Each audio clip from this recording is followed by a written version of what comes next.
Good morning, everyone. It's 2021. Yeah.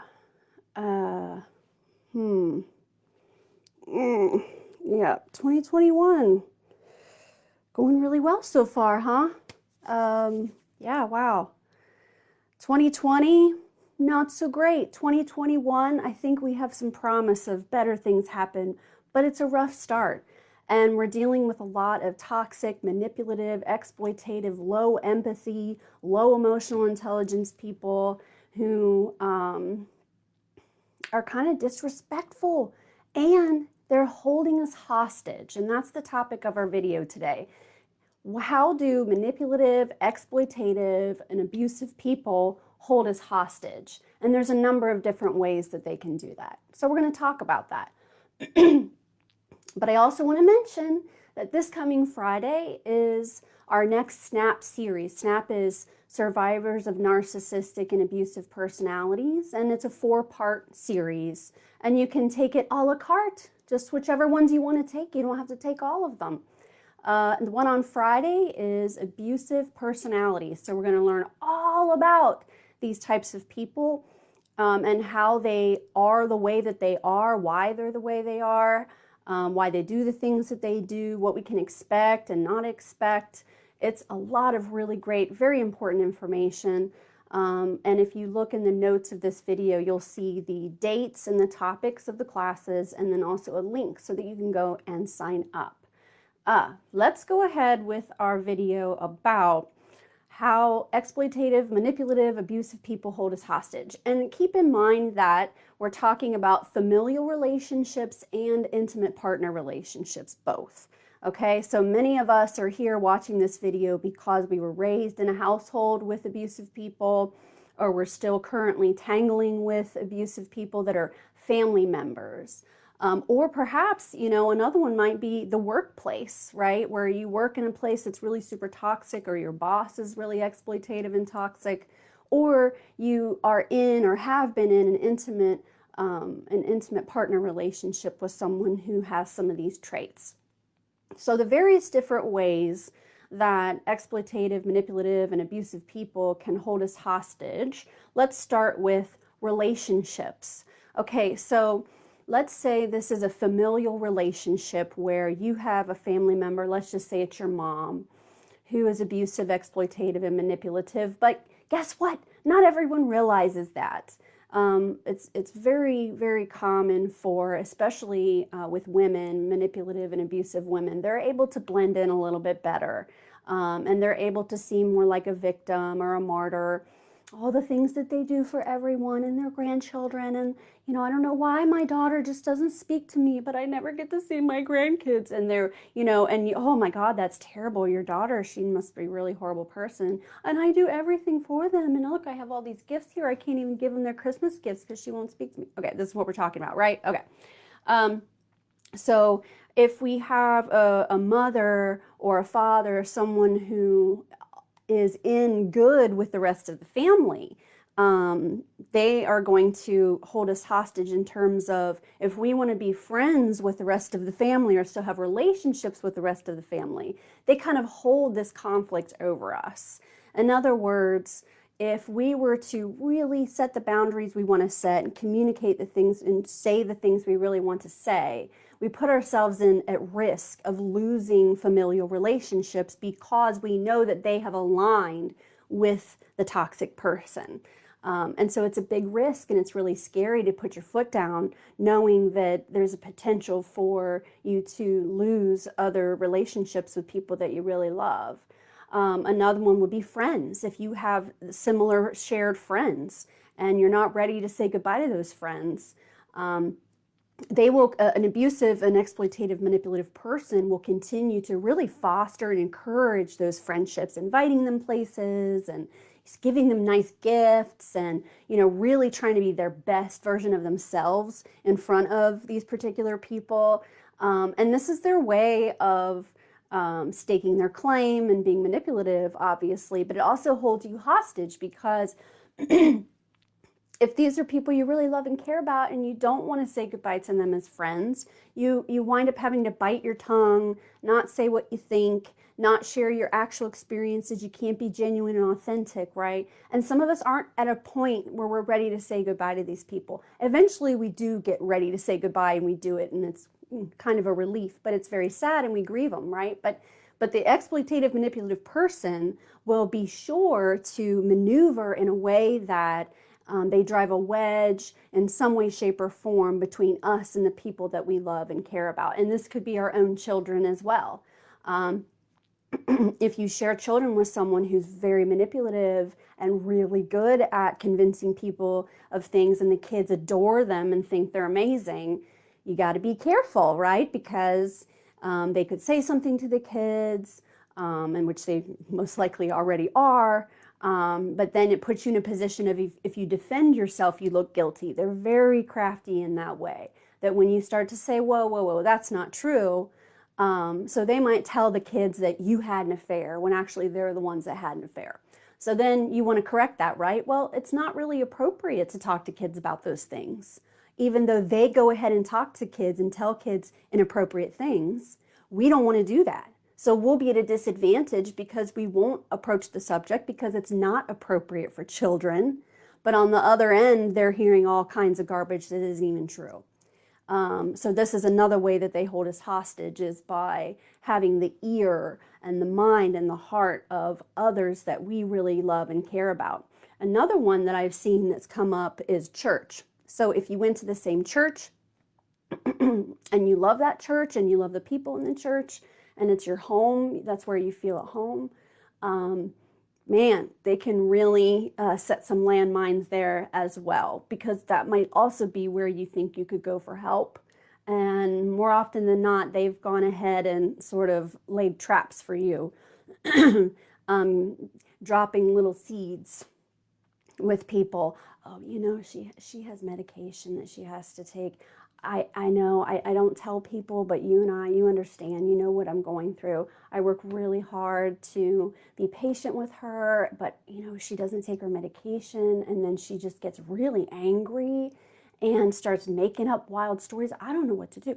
So this is what they're saying to people. So then when the person actually does something to you, and you go to these people who are like, this thing happened, and then they did this and this, and the person's already going, oh, they're off their medication. I remember, I heard that this could happen. And so they're not going to be hearing you, and they're not going to be believing your story. So they will get in the way of our relationships. And until we're ready to say goodbye to those relationships, we are stuck. And then, of course, if it's a relationship with someone we're not going to be, we're not going to be discontinuing, like our children, right? You're not going to not be their mother, right? You're going to continue to want to be the best mother you can be, or the best father you can be. It just puts you in a real sticky place. Okay, another way that they can hold us hostage is with legal actions and with legal proceedings, especially if you're going through a divorce and you're having custody issues too. I worked with a woman who, God, I mean, she had been through so much. And part of the reason why she wasn't able to move on in life, and that she was still continuing to have to scrimp and scrounge, is because part of the divorce proceeding required him to sell the house. And then once the house was sold, then she would receive money and then she would be able to afford her own place, an apartment, instead of having to live in other people's houses or in facilities that allow you to live there when you don't have a home. So if they drag their feet with legal proceedings or with court mandates, they will always ride the line, like they won't go so far as to be blatant and overt. In a lot of cases, they will just sort of ride that line of, he's a week late, or I forgot that part of it, or, well, I can't sell the house because her belongings are still here, even though it was nothing that the person really wanted to get, or she couldn't get because she didn't have money, because and then she couldn't pay someone to come and help her to get the stuff. And then he kept saying, well, I can't sell the house because there's still all these belongings here.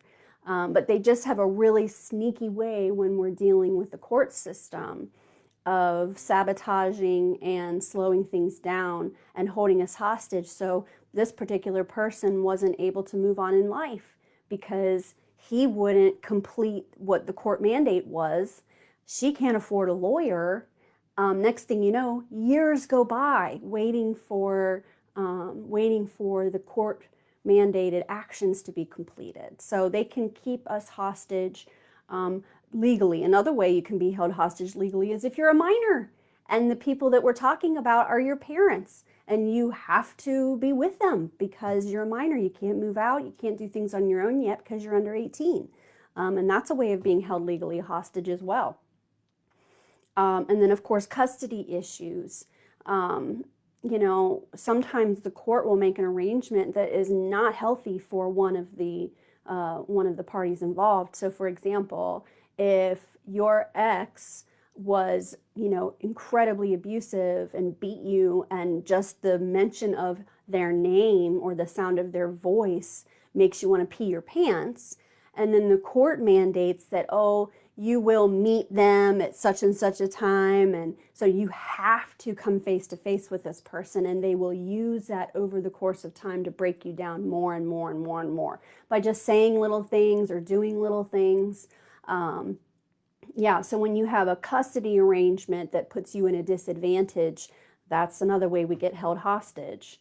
And then threatening to involve the police, even though they would be the one that would be being abusive. They will, when you get upset, right? Remember reactive abuse, we got a video on this. They get you in a state, they put you there emotionally, psychologically. Now you're reacting, and then you're going to get punished for your reaction. They're going to, well, I'm going to call the police. You're being abusive. And of course, you know, when the cops come, who knows what's going to happen, right? Many times they don't get it right. So you can be really afraid that they're going to call the cops even though you're not doing anything wrong. Let's see. Another way that they can hold us hostage is with money. And I think that's a no-brainer. But if the person that you've been with, intimate partner-wise, is the breadwinner and always has been, or if their family had money, or you only work part-time, you know, they can hold us hostage with money by coercively controlling us over the years and putting us in a disadvantaged position, right? So everything's in their name. Or everything's in their name, or everything is shared. So you can't do anything without them knowing that you're doing it. People who use coercive control are crafty, and they take a long time to get you where they want you. Oh, can I reach up here? Let's see. Let's see if I can reach my bookshelf. Oh, here we go. Yeah. Great book, Coercive Control. Now, this, of course, is based on a male abuser and a female target. But for those of us that doesn't match our situation, just plug in whoever it is, whether it's a mom, a dad, a wife, a minister, a boss, okay, because these tactics are going to be the same regardless of the person's gender. It's just, as we know, statistics show that it's more likely to be the man who is controlling the woman. Sorry about that, guys. I know it gets old hearing it.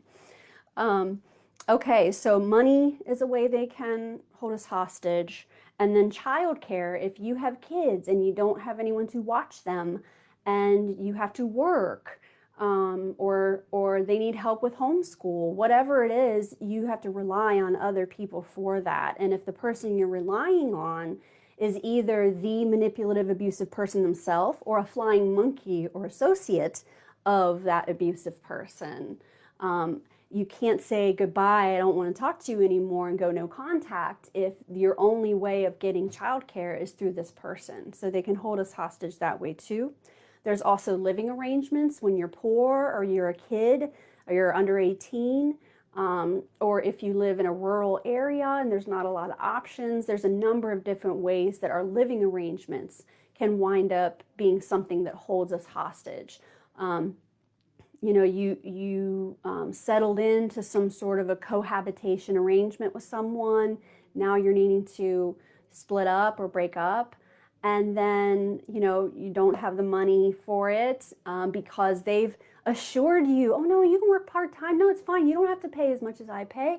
And that you thought that things were okay. But then when you're ready to pull out, all of a sudden, they will throw down with, oh no, I'm not helping you. No, I'm not giving you money. No, you still have to pay your portion. In fact, let's go halvesies now. Even though you only paid a third, now you're going to have to pay half. Next thing you know, you can't even leave the house. Okay, let's see. What's another one? Oh, drugs and alcohol. They like us to be addicted and drunk. And if you are addicted or you're an alcoholic who has a hard time functioning, they're going to be making sure that you have plenty of that around. And then you need it, and they might become your source for it. And next thing you know, you're stuck. And now we have an addictive issue with addiction, substance use, on top of everything else. But that's also very common, so please don't beat yourself up for that. Okay, so maybe this is a job, and the people that we're talking about are your coworkers or your boss. People who have exploitative, manipulative, and abusive personalities often wind up in places of power. They often wind up as being the CEO, the boss, the manager. Not always, but if you think about someone with low empathy, they can more easily navigate and maneuver around people because they don't have a sense of guilt and shame. So it's easier for them to climb the ladder, all the way to the White House, as a matter of fact. To the CEOs of major corporations.